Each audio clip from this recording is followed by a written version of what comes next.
노숙자의 문제라는 게 가난하고 저소득층 사람들만의 문제가 아니라는 것이죠. 우리나라는 전세제도가 있잖아요. 미국은 전세제도가 없잖아요. 특히나 이제 최저임금 노동자들은 한 달만 실직을 해도 집을 잃을 가능성이 높습니다. 내가 실직이 돼가지고 이제 보험이 없는 상태가 되었을 때 이제 그때 큰일 날 수 있다는 거죠. 코로나 때 어떤 미국 여성분이 코로나 치료받고 이제 폐에 문제가 있어가지고 치료를 받고 의료비 청구서를 이제 받았는데 3억이나. 미국에서는 한번 노숙자가 되면 빠져나오기가 쉽지 않은 구조이고, 우리가 잘 알고 있는 로키로 유명한 실버스타 스텔론이죠. 그분도 젊은 시절에 노숙자였습니다. 미국에서는 누구든 노숙자가 될 수 있다. 안녕하세요.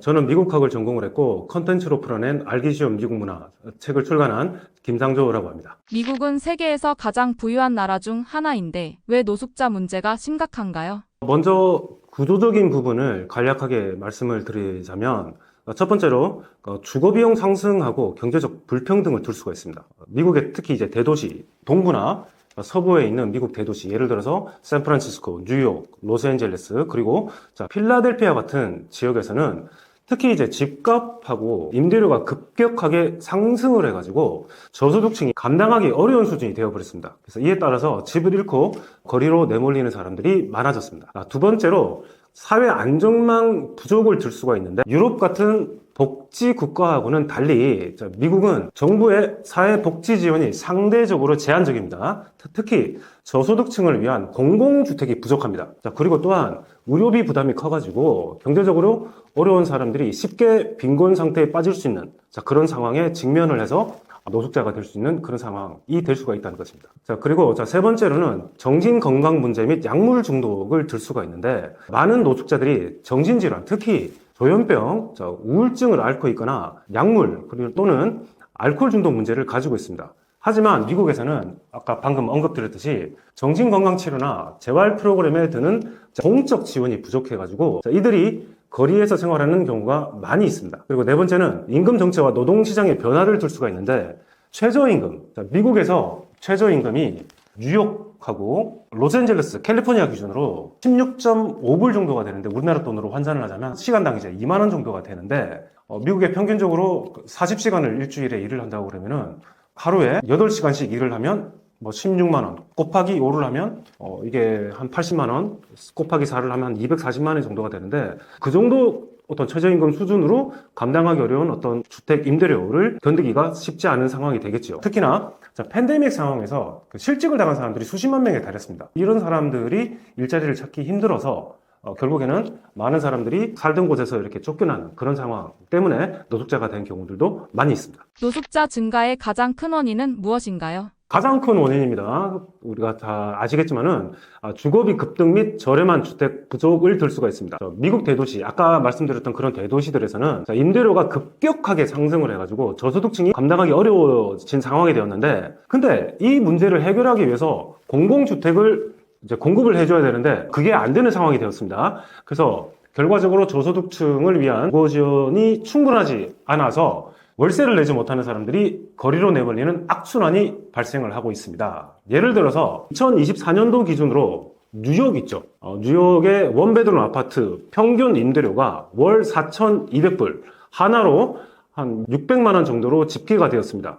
이는 전년 대비 12%가 상승한 수치인데, 또한 샌프란시스코 같은 경우에도 같은 유형의 아파트 평균 임대료가 월 2,950불로 나타났습니다. 로스앤젤레스도 원베드룸 아파트 평균 임대료가 월 2,300불에 달했습니다. 그래서 이러한 임대료 수준은 많은 저소득층 가구에게 큰 부담이 되겠죠. 그래서 일반적으로 주거비가 가계소득의 30%를 초과하면은 이제 주거비 부담이 있다라고 판단을 하는데, 뉴욕시 같은 경우에 4,200불의 임대료는 연소득 16만 8천 불 정도 이상이어야 30% 이하로 유지가 할 수가 있습니다. 그런데 이는 뉴욕시 중위 가구 소득이 대략 7만 불 정도가 되는데, 이 금액의 2배가 넘는 금액으로 대다수 가구가 이러한 임대료를 감당하기가 어렵겠죠.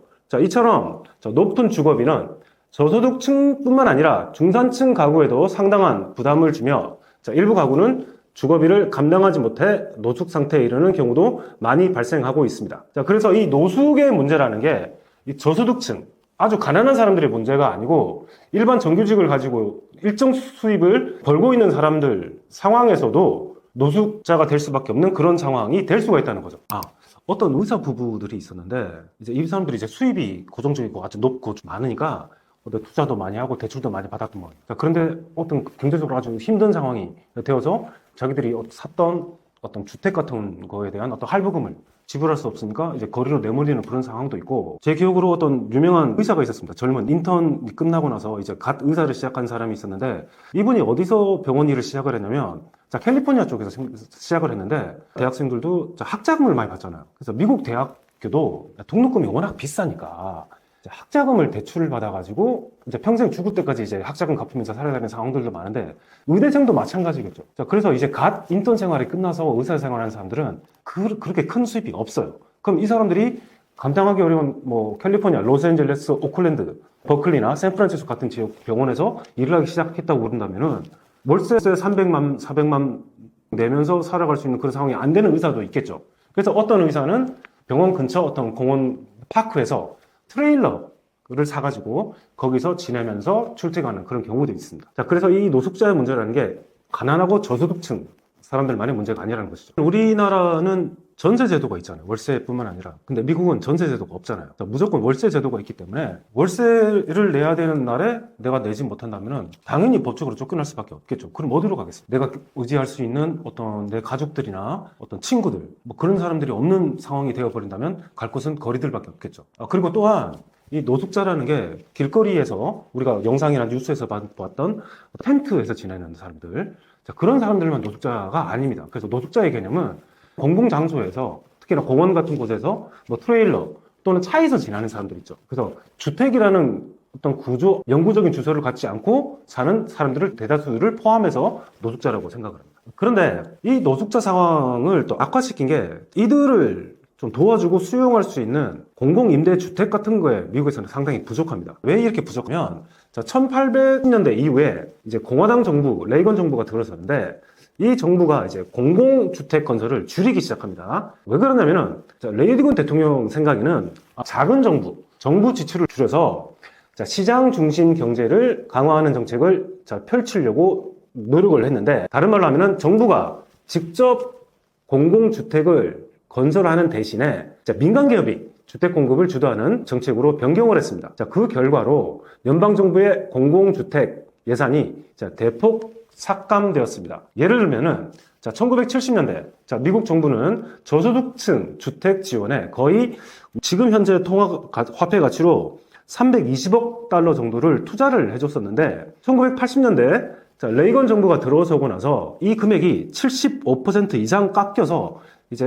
1989년이 되어서는 이제 이게 80달러 이하로 줄어들게 됩니다. 이로 인해서 새로운 공공주택 건설이 사실상 중단이 되었습니다. 그렇기 때문에 일부 도시는 주거비 부담이 너무 커져가지고 정규직이 있어도 홈리스가 되는 그런 경우가 늘어나고 있습니다. 두 번째로 정신건강 문제를 들 수가 있는데, 많은 노숙자들이 우울증, 조현병, 불안장애 등의 정신질환을 앓고 있습니다. 그런데 이분들을 치료하기 위한 어떤 정신건강 치료비가 미국은 상당히 비쌉니다. 왜냐하면 미국의 보험은 민간주도 의료보험 시스템이기 때문에 무료 치료기관, 그리고 저렴한 가격에 이 사람들이 치료를 받을 수 있는 그런 기회들이 많이 열려있지 않은 곳이 미국입니다. 그런데 정신건강 문제가 이제 해결을 받지를 못하니까 이런 병들을 앓고 있는 사람들의 직업 유지가 어려워지겠죠. 그래서 이분들이 결국 거리로 내몰릴 가능성이 높아졌습니다. 예를 들어서 1960, 80년대에 미국 정부가 정신병원을 대거 폐쇄를 했습니다. 그 폐쇄했던 이유는 뭐냐면, 그 당시까지 밝혀지지 않았던 것들이 밝혀지기 시작하는데, 치료를 받고 있던 많은 정신질환 환자들에 대한 사례들이 많이 나타났습니다. 그래서 이런 곳에서 고통받고 있는 환자들을 커뮤니티 중심, 가족 중심의 치료로 유도를 해 나가는 게 어떤 인권 상황 개선이나 치료를 받는데 보다 더 좋은 환경이 되지 않겠나 하는 식으로 유도를 해서 변화를 시켜 나갔는데, 나중에 보니까 이런 환자들을 감당해낼 수 있는 커뮤니티적인 어떤 자원들이나 그런 치료를 계속 해 나갈 수 있는 가족들의 여력이 점점 없어질 때, 이런 치료를 받고 있던 사람들이 거리로 내몰리는 가능성들이 많이 높아졌습니다. 그래서 뉴욕이나 샌프란시스코 등에서는 정신 건강 문제가 있는 노숙자가 전체의 30에서 40%를 차지하는 것으로 추정이 됩니다. 자, 그리고 이제 세 번째로는 약물 중독 문제를 들 수가 있는데, 펜타닐, 메스암페타민이라고 하는 우리가 아는 필로폰이라고 합니다. 헤로인 같은 강력한 마약이 이제 확산되기 시작했습니다. 그러면 이런 마약류에 중독이 되면은 일을 하거나 집을 유지할 능력이 사라지겠죠. 자, 그래서 이런 약물 치료를 받기 어려운 시스템 때문에 중독 문제를 해결하지 못하고 거리 생활을 계속하는 경우가 많아졌습니다. 예를 들어서 로스앤젤레스와 샌프란시스코에 있는 노숙자 커뮤니티에서는 약물 중독 비율이 40에서 50% 이상으로 보고가 되고 있습니다. 자, 그래서 미국은 의료비가 비싸서 약물 중독 치료를 받고 싶어도 돈이 없으면 받을 수 없는 그런 상황 때문에 이런 정신질환이나 약물 중독 문제에 직면한 사람들이 노숙의 상황을 피할 수가 없는 상황에 놓이고 있다고 보면 되겠습니다. 자, 그리고 네 번째로는 실업 및 경제적 불안정인데 2008년 금융위기, 그리고 팬데믹 기간 동안에 많은 사람들이 실직을 하게 됩니다. 그래서 일자리를 잃으면 본인들이 내고 있었던 임대료를 감당할 수 없는 상황이 오겠죠. 자, 그래서 이런 분들이 수십만 명 가까운 사람들이 되는데 임대료를 못 내니까 이제 퇴거 명령을 받게 됩니다. 네 가지가 노숙자 증가의 가장 큰 원인으로 보면 되겠습니다. 특히나 이제 최저임금 노동자들은 한 달만 실직을 해도 집을 잃을 가능성이 높습니다. 다른 선진국과 비교했을 때 미국의 노숙자 정책은 어떤 차이가 있나요? 대표적으로 첫 번째, 주거 정책의 차이를 둘 수가 있습니다. 자, 미국은 이런 상황을 해결하기 위한 공공주택, 그러니까 저소득층들을 위한 임대주택이 극도로 부족합니다. 그래서 주거 지원보다는 쉘터라고 하거든요. 임시 쉼터 같은 곳 있죠. 그런 쉘터 위주의 단기적 대응들이 많이 있습니다. 자, 그리고 또한 일부 주인데, 유럽에서 행해왔는데 미국 일부 주에서도 지금 시행하고 있는 하우징 퍼스트, 그러니까 주택 우선 정책을 펼치고 있는 주도 있는데 그 대표적인 주가 유타주입니다.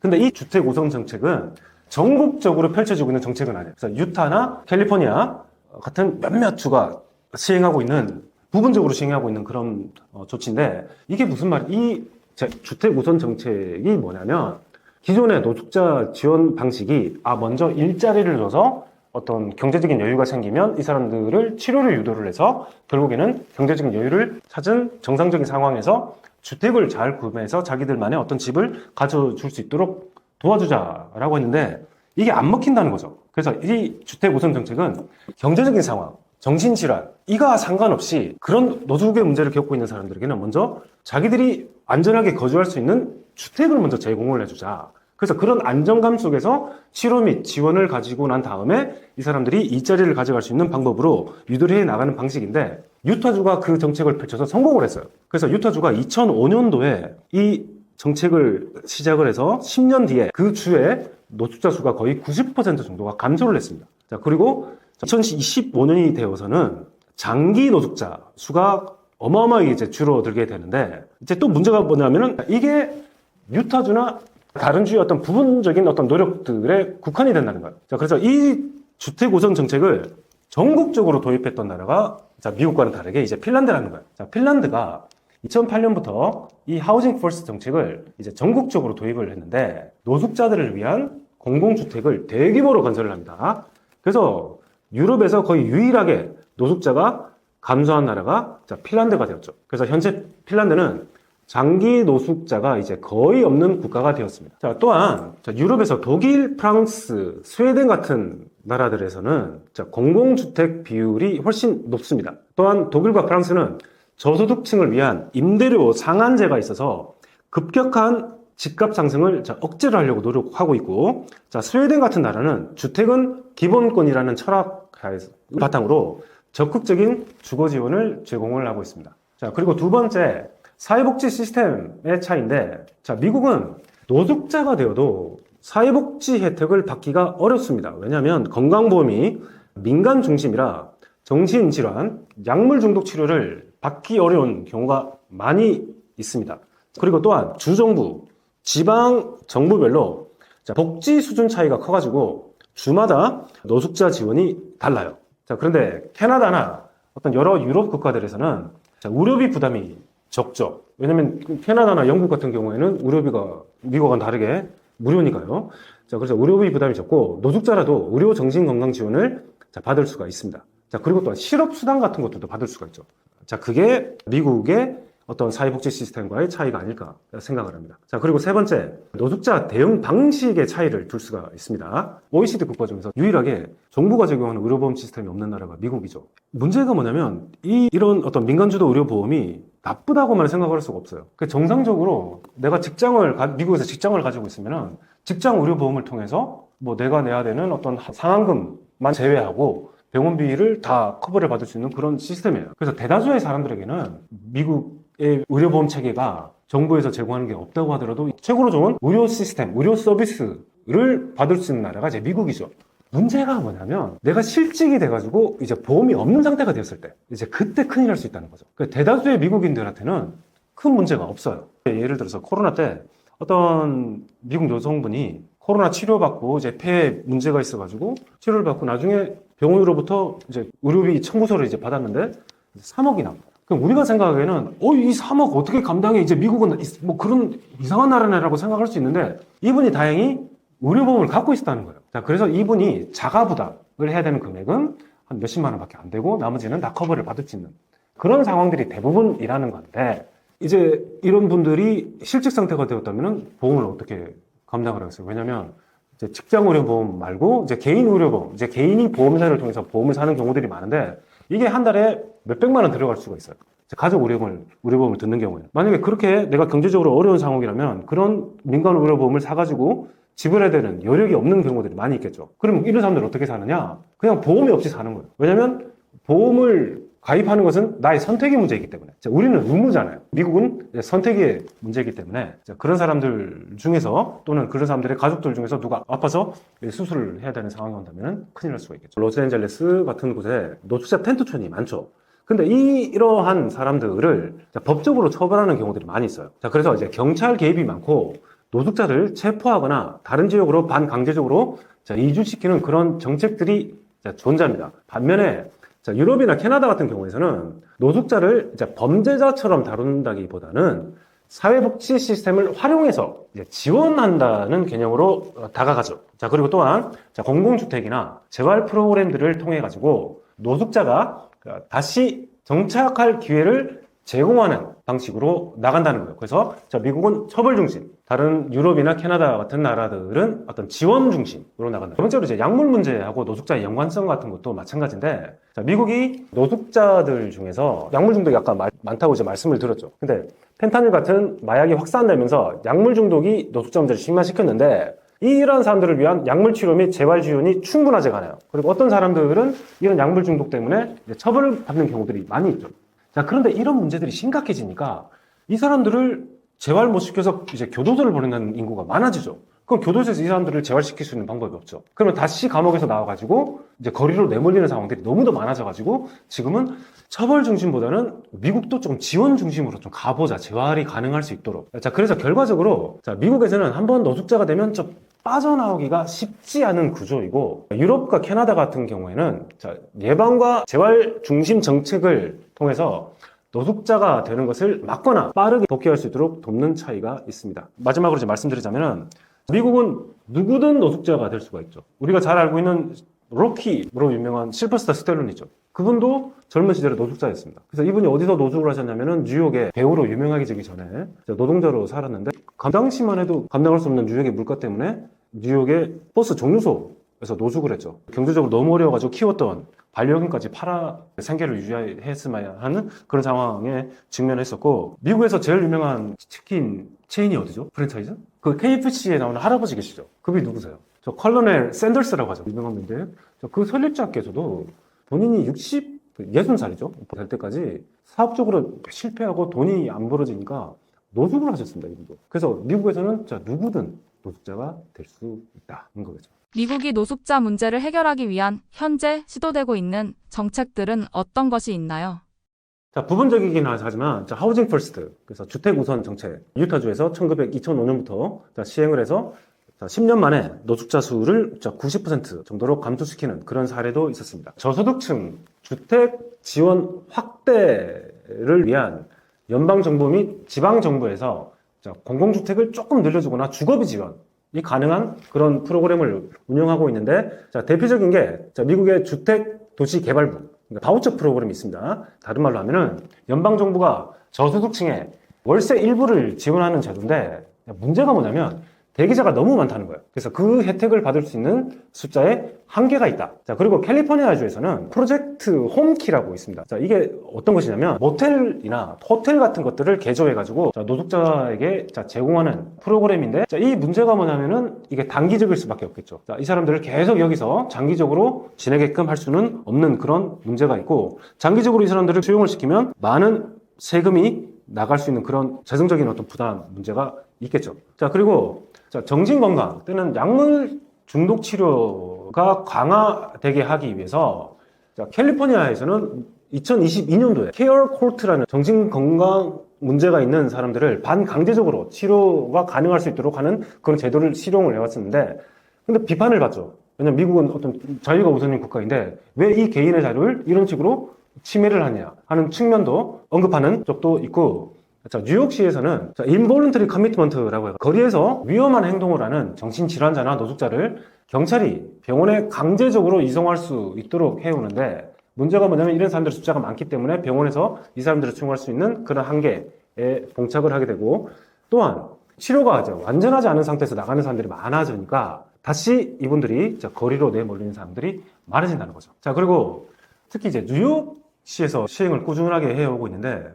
노숙자 보호소가 있습니다. 쉘터 제도인데, 이 뉴욕시에서는 1981년도에 Right to Shelter 법이라고 해서 노숙자 보호소에 머무를 수 있는 그런 권리 선언하는 그런 법이었는데, 노숙자가 머물 곳을 제공하는 것이 법적으로 보장이 됩니다. 노숙자 문제 해결은 주택 공급, 그리고 의료 지원, 재활 프로그램이 함께 이루어져야 되고 단기적 대응보다 장기적 해결이 필요하다는 점을 강조하고 싶습니다. 미국에서는 왜 닭 다리보다 닭 가슴살을 더 선호하나요?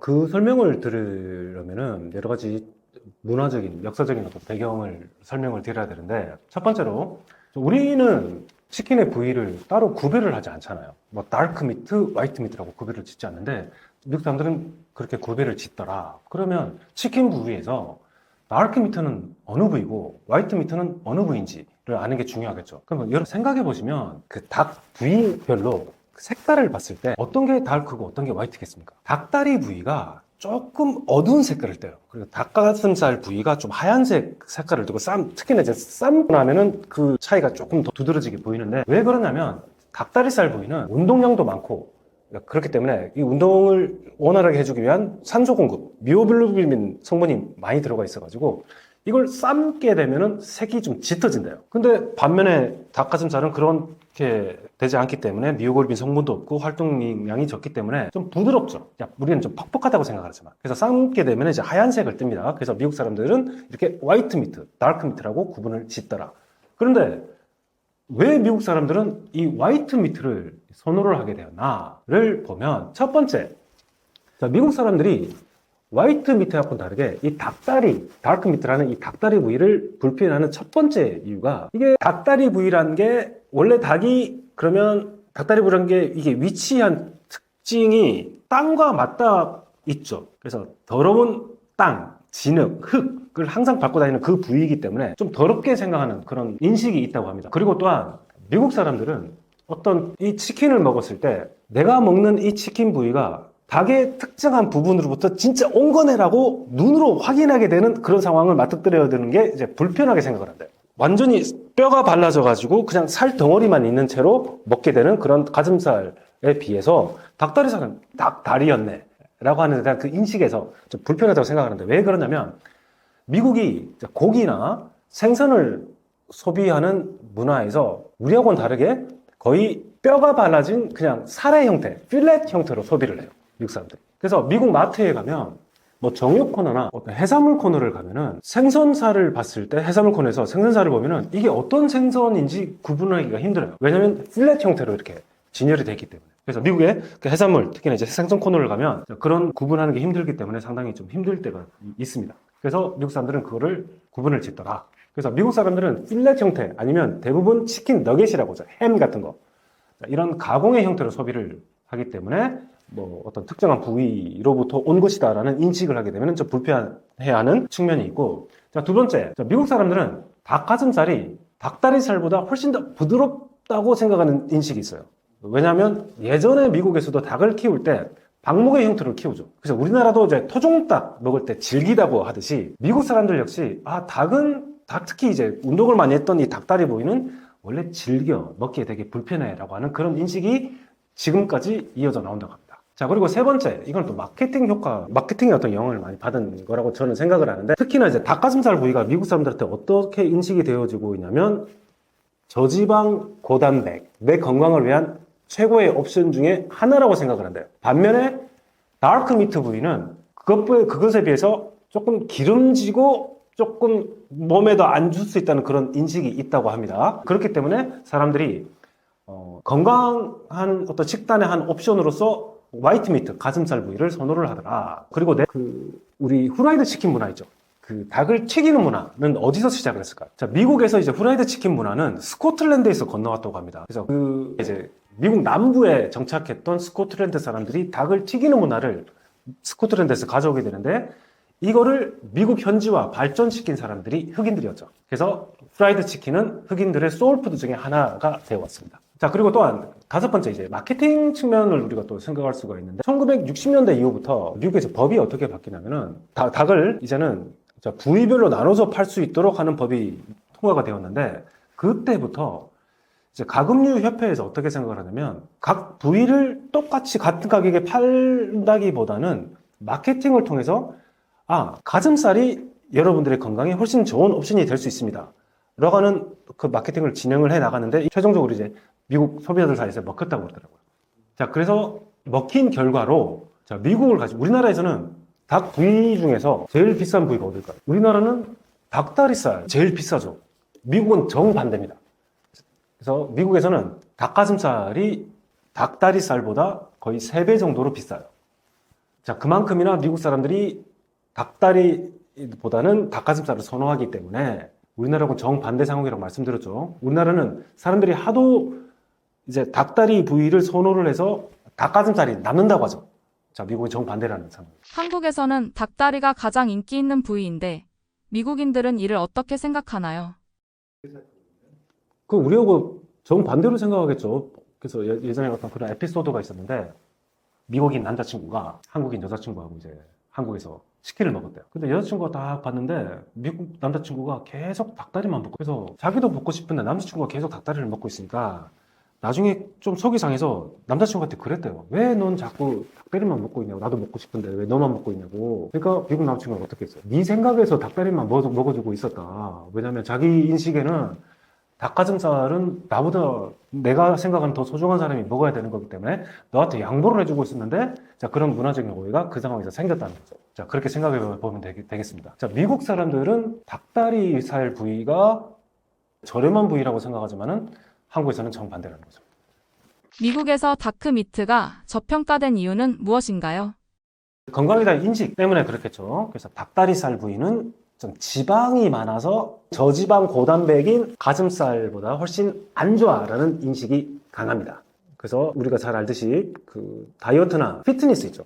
그런 문화에서 닭가슴살이 좀 클린한 단백질로 홍보되면서 다크미트는 좀 덜 인기를 얻었다. 그리고 경제적인 또 요인도 우리가 생각해 볼 수 있는데, 다크미트는 좀 싸고 흔한 부위라서 좀 귀하지 않게 좀 여겨지는 측면이 있습니다. 다크미트 부위는 주로 어떻게 소비가 되냐면, 주로 이제 가공 또는 대량 급식, 패스트푸드에서 티가 안 나는 좀 너겟 형식 또는 저가형 냉동 치킨 같은데 많이 사용되면서 좀 고급 이미지가 없다는 거. 자, 그리고 세 번째 또 우리가 생각해 볼 수 있는 게 역사적인 측면에서, 후라이드 치킨이 흑인들의 소울푸드 중에 하나라고 했죠. 그래서 흑인들한테 가서 절대 하지 말아야 하는 농담 2개가 있습니다. 너 나랑 후라이드 치킨 먹으러 갈래? 너 나랑 돈 여름에 수박 먹으러 갈래?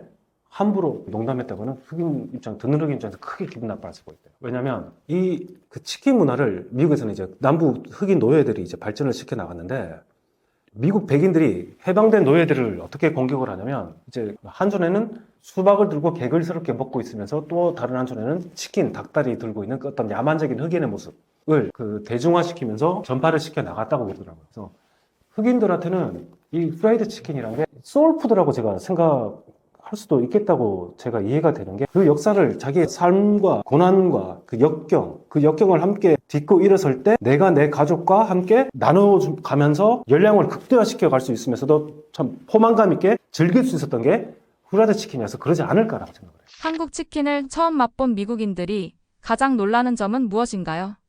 우리나라 치킨이 바삭하죠. 왜 바삭할까요? 우리는 좀 두 번 튀기죠.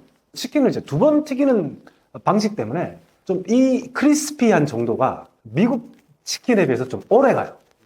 자, 그 차이점을 보시면 되겠고, 또 다른 차이점이 뭐냐면 우리는 다양한 소스를 접할 수 있죠. 자, 미국에 가셔가지고 접할 수 있는 소스, 바베큐 소스, 머스타드 소스 정도, 뭐 핫소스 정도 미국에서는 그렇게 우리가 소스를 즐길 수 있는데 한국은 뭐 다양한 소스를 즐길 수가 있어요. 예를 들면 허니 버터, 마늘, 간장까지 있잖아요. 자, 그런 다양한 양념으로 된 치킨을 즐길 수 있는 점이 미국 사람들이 좀 놀라는 측면일 것 같고, 우리는 어떻게 염지를 잘해서 이렇게 만들어내는지 모르겠지만 미국 사람들이 느끼기에 좀 속살이 좀 촉촉하대요. 그래서 겉바속촉이 조금 좀 다르고, 그리고 우리는 치킨을 가지고 식사를 하는 경우는 거의 없죠. 그래서 우리가 치맥 문화를 발전시켜 나갔잖아요.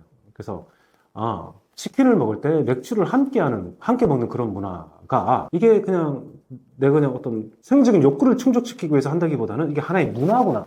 문화를 즐길 수 있는 하나의 측면일 수 있구나 라는 측면에서 미국 사람들이 또 놀라기도 하고, 또 놀라는 건 그거겠죠. 배달 시스템. 주문하면 바로 신속하게 받을 수 있는 그런 배달 시스템을 보면 되게 놀란다고 그러더라고요. 실제로 미국의 치킨보다 한국 치킨이 더 맛있으셨나요?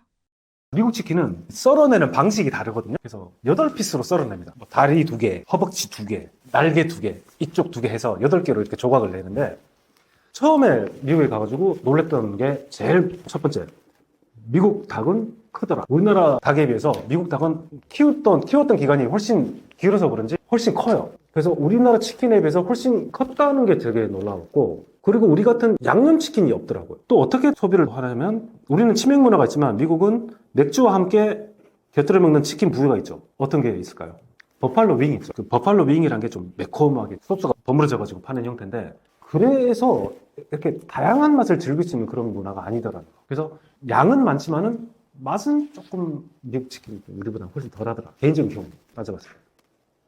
또 말씀드리는데 제가 경험했던 것 중에서 그래서 8피스 치킨이 처음 먹고 싶어가지고 딱 주문하러 가시면 뭐 Can I have 8피스 치킨 이러면 8피스 치킨 주세요라고. 그래서 저는 먹고 싶은 치킨을 주문한 줄 알았는데 그때 점원이 저한테 딱 그러는 거예요. Do you want dark or white? 그래서 처음 생소했거든요. 그래서 아니 8피스 치킨 그냥 받아가면 될 것 같아요. A피스라고 했으니까 이 사람 생각에는 그냥 다크 미트 A피스인지 뭐 화이트 미트 8피스인지 라고 생각했던 것 같아요. 근데 제 생각에는 뭐 하얀색 뭐 어두운색 이러니까 이게 무슨 뭐 덜 튀겼고 더 튀긴 게 뭐 이런 차이인가 라고 생각을 했죠. 그래서 영어를 잘 못하니까 그냥 이렇게 막 하고 있으니까 이 사람들 동양 사람이 영어 못하는 줄 알고 Do you want 뭐 슬로우 아주 느리게 dark or white 이러더라고요. 그래서 하니까 있으니까 동양 사람 또 영어 못하는 사람 들어왔나 싶었는지 저 도와주려고 뒤에 바스켓에가 This is dark, this is white 이래요. 그래서 알았죠. 그래서 미국 사람들은 치킨 부위도 dark하고 white로 구분을 짓는구나 라고 하는 경험이 있었습니다. 그래서 처음 미국 가시면 영어가 잘 안 되잖아요. 그래서 되게 불편한 것들 중에 우리가 극복을 해야 되는 것들. 이제 프라이드 치킨을 먹으러 KFC나 가면 이렇게 물어볼 수 있구나. 이제 준비를 하고 가겠죠. 서브웨이 프랜차이즈 중에 제일 힘들었던 게 이제 서브웨이죠, 서브웨이. 가면 빵 종류부터 다르죠. 이름부터 다르고, 치즈 종류부터. 온갖 야채, 영어로 다 돼 있고, 햄 종류도 다 돼 있고. 처음에 먹을 빵부터 시작하죠. 모르죠. 그냥 모르고, 계속 모르고 합니다. 안 되니까, 제일 좋은 방법은 그거더라고요. 에브리띵. 주문할 때부터 그냥 에브리띵 이러면은 그냥 알아서 적절하게 담아서 주더라. 그리고 뭐 맥도날드 가시면은 주문하기 힘들죠. 처음에 특히 드라이브 스루로 가면 되게 힘듭니다. 스피커로 나오는 미국 사람 영어 듣기 되게 힘들어요. 그러면 can I have 넘버 원 플리즈 넘버 원 주세요 하면 그게 빅맥 세트입니다. 그러면 버거킹은 뭐겠어요? 넘버 원 플리즈 하면 와퍼 세트입니다. 이걸 먹다가 그렇게 시작을 해 나가더라고요. 대부분의 유학생들이 미국 생활을 시작하는 분들이. 앞으로 글로벌화된 세상에서 한국 치킨 문화가 어떻게 확산될 수 있을까요? 한국 치킨 문화가 발전을 해 나갈 수 있는 동력을 제공했던 게 한류겠죠. 한류. 그래서 많은 드라마나 영화를 통해서 외국인들이 한국 문화는 이런 거구나. 한국 사람들은 치킨을 이런 식으로 즐기는 거구나. 대표적인 예가 별의 전 그대를 통해서 중국이나 동남아에서 치맥 문화가 상당히 발전해 나갔죠. 그거를 바탕으로 해서 우리가 그런 것을 꾸준하게 잘 하려고 나간다면은 이거 하니까 PPL도 많이 나오잖아요. 자, 그거를 적절하게 잘 버무려서 그런 문화를 하나의 어떤 소프트한 어떤 상품으로 내보낼 수 있는 그런 것들을 한류가 잘 받쳐준다면, 꾸준하게 잘 받쳐준다면 참 좋을 것 같습니다. 그리고 또한 글로벌 시장으로 치킨 프랜차이즈들이 많이 발전을 해 나갔죠. BBQ도 그렇고 BHC도 교촌도 그렇고. 근데 참 신기한 게 번촌이라는 브랜드 들어보셨습니까? 근데 아는 뭐 BHC나 교촌이나 이런 데보다는 덜 유명하잖아요. 근데 외국에서는 번촌이 더 유명하다는. 이분들이 왜 이렇게 유명해졌냐? 그러니까 한국적인 어떤 그런 맛을 버물려내고 또 현지화까지 잘 시켜냈더라. 그래서 미국에서는 치즈 시즈닝을 곁들인 핫치킨 같은 것들 를 판다거나, 동남아에서는 좀 스파이시한 맛을 더 살려내는 그런 형태로 글로벌과 현지가 함께 만나서 그거를 또 융합돼서 새로운 맛을 낼 수 있는 것까지 담아서 성공을 해내지 않았나. 그래서 K치킨 브랜드들이 다양한 어떤 지역에 맞춘 현지화 전략을 통해 앞으로 좀 성장해 나갈 수 있는 그런 포텐들이 여전히 좀 남아있지 않나라고 생각합니다. 한국의 피자는 세계에서 경쟁력이 있을까요? 이게 말씀드리면 미국 사람한테, 제가 이제 가르쳤던 미국 그 학생들 있죠. 외국인 학생들한테 야, 한국 피자는 맛이 어떻니? 라고 하면 너무 달대요. too sweet라고 하더라고요.